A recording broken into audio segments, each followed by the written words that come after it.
Sig Sauer has officially broken into the micro compact carry pistol market with the Sig P365. What they're bringing to the table is a tiny, tiny gun with high capacity. And I'm here to tell you, until you see this gun in person, you don't realize how small it is. So if we take a look at inside of the box, we have our manual and NRA membership sticker or label, pamphlet, and there's your Sig sticker. And a congrats on your purchase. Let me know that they have elite performance ammunition for sale. The box is pretty large for a small gun, which is fine because you could always pull this foam out, store additional magazines or accessories in there. So it's really not such a bad thing. What comes in the box is the pistol itself with a flush fit mag, as well as an extended mag. And the extended mag doesn't offer any more capacity. It's also 10+1, as well as the flush fit. And for the safety folks out there, I'm going to make you happy. I usually don't do this, but why not? The gun and the magazines are completely empty, so you should be happy. Some of the features of the 365. First and foremost, the magazine release is interchangeable. You can swap it over to the left hand. There are no safeties on this gun. There is no ambidextrous slide release, slide lock. And while we're talking about the slide release and slide lock, I want to point out that it's moved a little bit forward, and it's built so that it's kind of difficult to accidentally ride. And what I'm saying is, when you take your grip, you're not going to ride that with this thumb like you do with a lot of small guns. Where it fits is somewhat hidden. I've had no problems riding that whatsoever. I'm going to go ahead and break it down really quick as well for you. I'm going to move the box out of the way though. We don't need to see that anymore. We'll just put it down. And we'll throw the gun out here. And to break it down, just like the 320, lock it back, drop the magazine, turn the takedown lever down, slide release. Sorry about that, folks. I hit the camera, and there you go. And people have been asking about the internals, and it does have a fire control unit like the 320, but Sig does not recommend taking it out. I've had people ask me if I was going to take it out, show the disassembly. Realize that this gun was built for concealed carry. It can't get any smaller. This thing is so tiny. You really wouldn't want a smaller grip, and you really wouldn't want a bigger one. It would defeat the purpose of the gun, which is a perfect mix of capacity as well as small size. It is drop safe, so don't ask. They have tested the gun over and over and have proven that it's drop safe. And you know, the best we can do, guys, is go with the company's their testing protocol, and we have to trust them. And if it turns out they screw up and they lie or they mess up, they fix it. So anyway, dual guide rod. The recoil on this gun is very, very manageable for such a small pistol. Your traditional barrel, traditional rifling. There's the inside of the slide. Looks pretty familiar. About all polymer guns have your trigger bar safeties, striker safeties, just like the bigger ones. Let's reassemble. Gonna put it back on. Oh yes, really quick, if you happen to accidentally push the takedown lever up, you can't get it back down. I found that out the first time I broke the gun down before I even shot it. Before I took it to the range. I had it out cleaning it, all of the packing oil and the grease inside, and I panicked. I was thinking, oh, I won't be able to assemble my gun. What's going on? I want to go to the range and shoot it. I opened the manual, which thankfully told me that if that happens, to push up on the slide release and push down on the takedown lever. So there's a little tip for you. Don't panic if that happens. And we are back again. Now I'm going to show you guys the trigger, which I'm going to tell you right now is absolutely amazing. For a micro compact pistol, the trigger is as good as anything I've felt. It feels as good as just about any striker fired trigger out there. Maybe the PPQ's got it, but the PPQ is also very, very light, and this is really, really nice for a carry gun. The trigger specs say about 5.5 pounds. But just like with the 320, it feels a little lighter. Now how it feels helps you shoot, obviously better. But just because it feels lighter doesn't mean it is. So don't freak out because there's no manual safety on it. So we'll take a look at it. And the action is very nice on this gun too, guys. It screams quality. You can just tell that it's very well built. So take a close-up of the trigger. Just a tiny bit of take-up. Very little. A nice wall, but it's not a hard wall you have to break through. And in very small guns, breaking through that wall is why you jerk the thing off target and shoot crooked. So this has a wall, but not really distinctive where it's hard to break through, and just a nice clean break. So reset. Very tactile, audible. Just a great trigger, guys. You can definitely keep your sights on target with this trigger, no problem.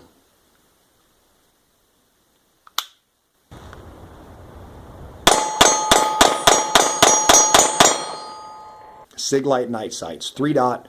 Maybe you're not a huge fan of 3-dot sights, but seeing as how a gun like this is up close and personal, close quarters, are you really going to need to stretch it out to, 15, 20 yards? Maybe, maybe not. And a lot of that relies on, your practice and how you present the gun and picking up the sight picture, which doesn't just include the sights, but also the whole top end of the gun for your sight picture. But I will tell you, Sig Light night sights are very nice, very bright.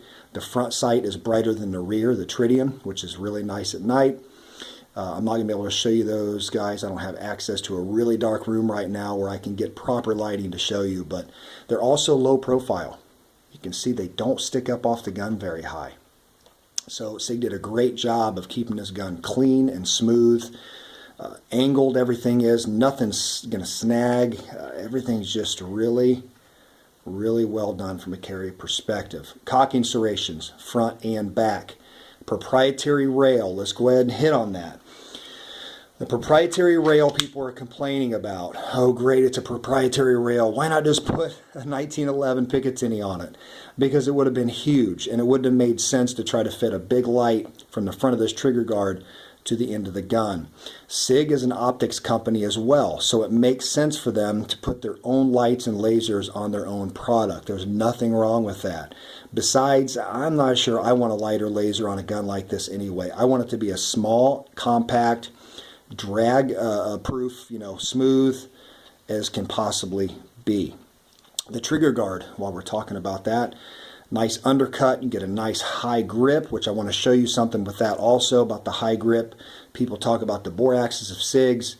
This compared to the 43, which I'll show you guys in an upcoming comparison video, it's right there. It's not your typical SIG with a high bore axis, which makes this very shootable.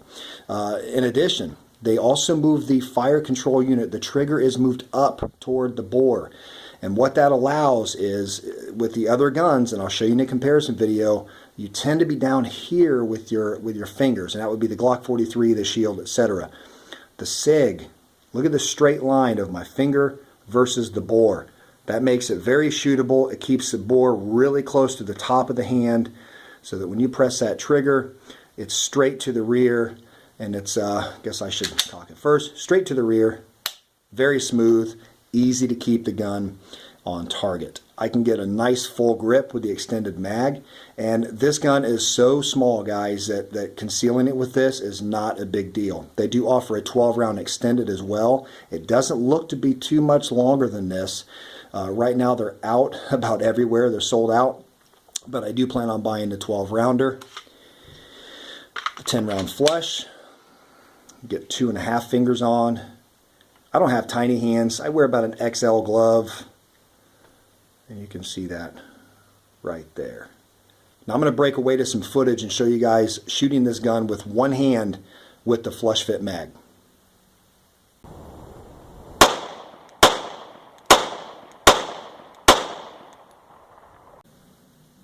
So people have asked me about loading the magazines, and I'll be honest, the first time I grabbed this gun I thought, great, it's probably going to be difficult to load that 10th round into the magazine because of the size. I found out really quickly how wrong I was. There's 4, 5, 6. It's very smooth. The magazine springs are Easy to manipulate. There's 8. These are Federal HST hollow points. 9, 10. The 10th one went in just as easy as the 9th. And while we're talking about the HST hollow points, I have fired some through this. And they fed well. They fed perfectly, which I didn't doubt they would. But this gun is also plus P rated. I won't be doing any plus P ammo through it myself because I don't really carry plus P.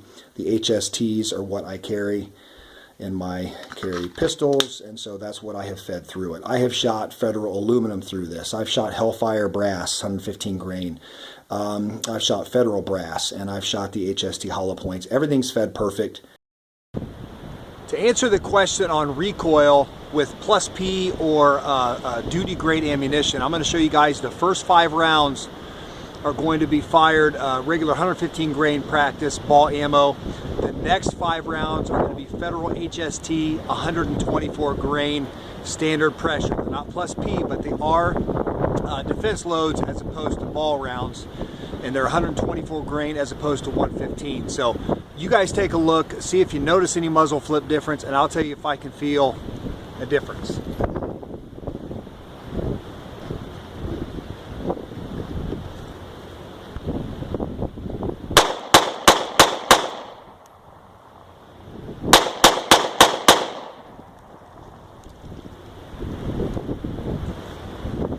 Okay, definitely a perceived difference with 124 grain, but the hits are all good. I've got no problems with those whatsoever.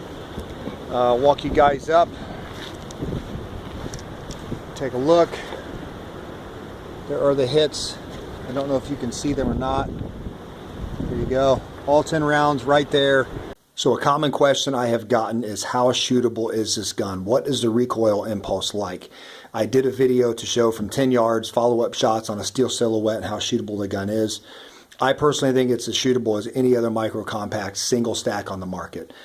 Shield, PPS, etc. I think the PPS is right there with it, probably due to its weight. It's a little bit heavier, which while we're talking about weight, let's talk about the 365. The weight is 15.7 ounces with no magazine, 17.8 with a magazine, the flush fit. It's obviously a 9mm, did mention that before. The length is 5.8 inches. The height is 4.3 inches. The width is 1 inch. Now in my first impressions video, I did a measurement with calipers over the widest point of the gun, and it came out to 1.016, I believe.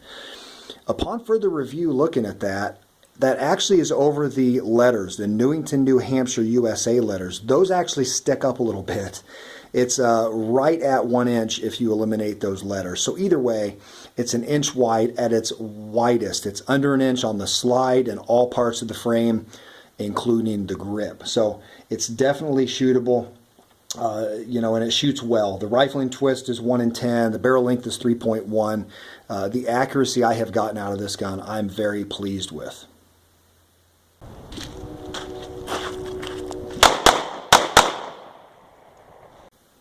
So obviously on a tiny gun, grip texture is going to be really important to make sure that you get a nice purchase on the gun and you're able to control recoil. This grip texture is absolutely perfect in my opinion. Some people might like it rougher, some people might like it smoother. From the pictures I saw before I owned this gun, I was concerned it was going to be a skin scratcher. I really thought this is going to be so rough, it's going to rub my belly raw carrying an appendix, and I thought this side would grab a shirt, and I couldn't have been more wrong. The only negative I've seen in this gun, and I mentioned this in my live chat yesterday, my Q&A, was the corners right here on the extended mag were really sharp. So when you had that in your hand and you shot quite a bit, it poked into the hand a little bit and kind of irritated it. Nothing that a little bit of sandpaper and white Scotch-Brite couldn't clean up. Knocked that edge right off, and it's been fine. So that's my only issue with this gun so far, guys. It feels great in the hand. Get a nice high grip, straight line trigger press. The trigger is phenomenal. Let's go ahead and look at it one more time.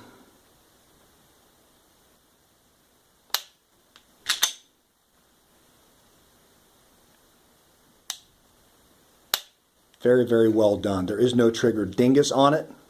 Your safety is right here. If this gun is not for you because it doesn't have a safety, from my understanding down the road, Sig will introduce one with a thumb safety. So hang tight. Most of the market do not want a safety, and that's why they came to market probably with this one first, because I can tell you I would not have been a buyer if it would have had a safety on it at first. My finger is my safety. So as you can see in my first impressions video, as well as the recoil video that I posted with the 365, the case ejection is perfect. The rounds fly out at a perfect distance. They don't fly 10, 12 feet to hit the buddy standing next to you, but they don't fall onto your hand either. So the ejection is excellent with the 365. As well, the accuracy is very good. And I'm going to show you guys a still shot here of my target, and this is with about 250 rounds through it. And you can take a look. It's definitely better than the first 100 I put through in my first impressions video. I had a few low and left and a few that got loose there, as well as in this target a few that got loose. But again, the target you're about to see was me drilling and moving, shooting one hand, both hands, from anywhere from 5 yards back to 15. So take a look at the target.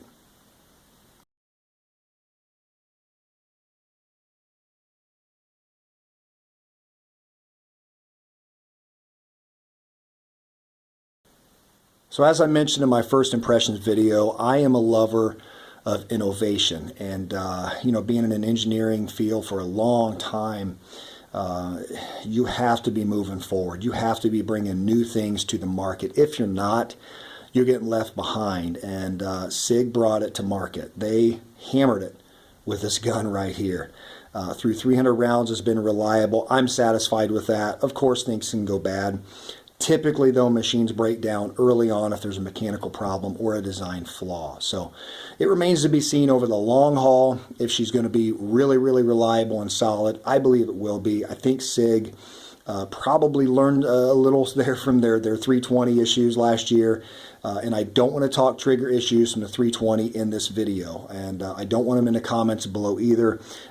Somebody actually told me that I sounded arrogant in my first impressions video when I said I would ban you, block you, etc.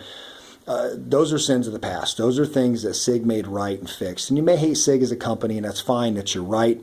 But let's give this a fair shot. They're bringing a new, innovative gun to the market.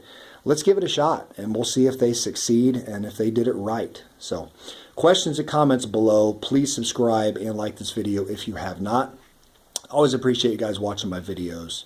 Stay tuned for more with the 365 coming your way soon.